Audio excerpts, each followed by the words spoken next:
Hello மக்களை, welcome to எஸ்பிஎஸ்சின் Vel YouTube channel. நீங்கள் பார்க்க போகிறது இன்றைக்கி நெட்ஃப்ளிக்ஸில் ரிலீஸ் ஆன பட்டி அப்படிங்கிற தெலுங்கு படத்தோட ரிவ்யூ தான் பார்க்க போகிறீங்க. இந்த படத்தில் அல்லு சுரேஷ், அஜ்மல், காயத்ரி பரத்வாஜ் இவங்களாம் நடிச்சிருக்காங்க. இந்த படத்தை டைரக்ட் பண்ணவர் சாம் ஆண்டன். இப்போ இந்த படத்தோட ரிவ்யூக்கு போகிறதுக்கு முன்னாடி என் சேனல் இப்போ தான் ஃபஸ்ட் டைம் பார்க்குறீங்கன்னா சப்ஸ்கிரைப் பண்ணி சப்போர்ட் பண்ணுங்கள். வாங்க இப்போ மூவிக்குள்ளே போகலாம். படத்தோட கதையை பொறுத்த வரைக்கும் இது ஆல்ரெடி தமிழில் ரிலீஸ் ஆன டெட்டி படத்தோட கதையை பேஸ் பண்ணி எடுக்கப்பட்டது. ஏன்னா அப்படியே ரீமேக் அப்படின்னு சொல்ல முடியாது, ஏன்னா ஏகப்பட்ட விஷயங்களை மாற்றிருக்காங்க. அந்த பேஸை மட்டும் எடுத்திருக்காங்க. டெட்டிக்குள்ளே அந்த ஹீரோயினோட உயிர் வந்து வரும் அப்படிங்கிற மாதிரி கான்செப்ட். ஆனா மத்தபடி ஸ்டோரிஸ் வந்து நிறைய சேஞ்ச் பண்ணிருக்காங்க. படத்தோட ஆரம்பத்திலேயே அஜ்மல் வந்து ஒரு டாக்டரா இருக்காரு, ஹார்ட் சர்ஜரி எல்லாம் பண்ணிட்டு இருக்காரு. ஆனா எல்லாமே இல்லீகலா பண்ணிட்டு இருக்காரு, அதுவும் ஹாங்காங்ல. அங்க ஒரு பெரிய ட்ரக் டீலரோட பையனுக்கு ஒரு ஹார்ட் வேணும் அப்படிங்கிறதுக்காக அஜ்மல் கிட்ட போறாங்க. அவரும் எனக்கு நிறைய காசு தந்தீங்க அப்படின்னா நான் இந்தியால இருந்து ஒரு ஆளை பிடிச்சி உங்களுக்கு ஹார்ட் வாங்கி தரேன் அப்படிங்கிற மாதிரி சொல்றாரு. ஸோ அதுக்கு ஓகே சொன்னதுக்கு அப்புறம் இவங்க இந்தியால யார் மேட்ச் ஆவாங்க அப்படிங்கிற மாதிரி சர்ச் பண்றாங்க. அப்பதான் ஹீரோயின் வந்து மாட்டுறாங்க. ஹீரோயின் வந்து வைசாக்ல இருக்கிற ஏர்போர்ட்ல கம்யூனிகேஷன் ஆஃபீஸரா இருக்காங்க. அங்க பைலட்டா வரவர் தான் ஹீரோ அல்லு சுரேஷ். இவங்க ரெண்டு பேரும் பார்க்காமலே ஃபர்ஸ்ட் பேசி ஓரளவுக்கு ஃப்ரெண்ட்ஷிப் ஆகிறாங்க. அதுக்கப்புறம் பார்க்கணும்னு நினைக்கும் போது ஹீரோயின் வந்து இந்த மாதிரி கடத்தி கொண்டு போய் ஹார்ட் எடுக்கலான்னு பார்க்கும்போது ஹீரோயின் வந்து இறந்துடுறாங்க. உடனே அந்த உயிர் வந்து அந்த டெட்டி கிட்ட போயிருது. அந்த டெட்டி ஹீரோயின் கிட்ட எப்படி வந்தது அப்படிங்கிறது வேற ஒரு ஸ்டோரி. இப்போ தமிழ்ல நடந்த மாதிரியே இந்த டெட்டி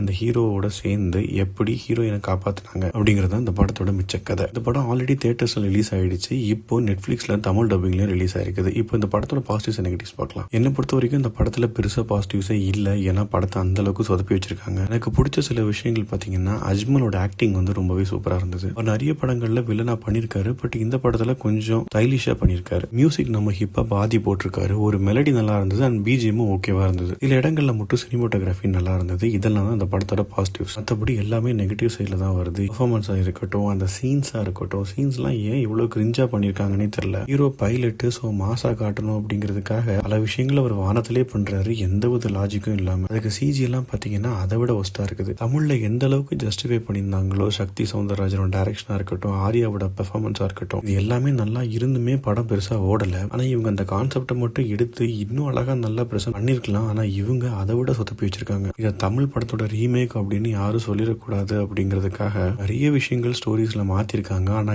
எதுவுமே செட் ஆகல. தமிழ்ல வந்து டெடியே ஹாலிவுட் படத்தோட இன்ஸ்பிரேஷன் அப்படின்னு சொல்றாங்க. இந்த ஹாலிவுட் மூவியை பார்த்தாது அதை ரீமேக் பண்ணிருக்கலாம், அதுவும் பண்ணல. ஆக மொத்தம் ரொம்ப சொதப்பி வச்சிருக்காங்க. ஸோ மொத்தத்தில் இந்த படத்தை பற்றி சொல்லணும் அப்படின்னா நெட்ஃப்ளிக்ஸில் இருக்குது. நீங்கள் டெடி படம் பார்த்தீங்க அப்படின்னா இந்த படத்தை நீங்கள் ஒரு வாட்டி பாருங்க. சும்மா ஃபன்னுக்காக வேணா பாருங்களே தவிர இது ரொம்பவே பிலோ ஆவரேஜான மூவி தான். அடுத்த ரிவ்யூல சந்திக்கிறேன். பை.